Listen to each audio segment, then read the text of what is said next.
ngày nay mình bọc là hồng bạc cồn cát mình tẩy chiên ôi thấy này ô thấy này chiên chi ngắn nhá hay mình ở sẽ đây em mờ mi sẽ đây đi ngành giả hàng phải áp chửi chửi anh á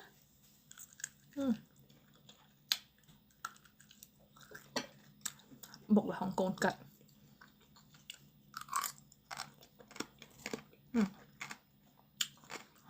mặt chung hay sẵm chẳng chi ngành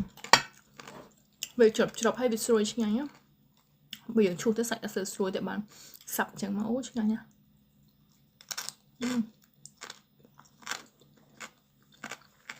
làm một hơi tịnh máu thầy chiên cho cái này mấy ngày nay mà hộp thầy chiên sẽ bay với làng xuôi tiền ô thầy chiên sẽ bay cả xuôi ấy bọc là không có xuôi ấy này nha nhằm thầy biệt chẳng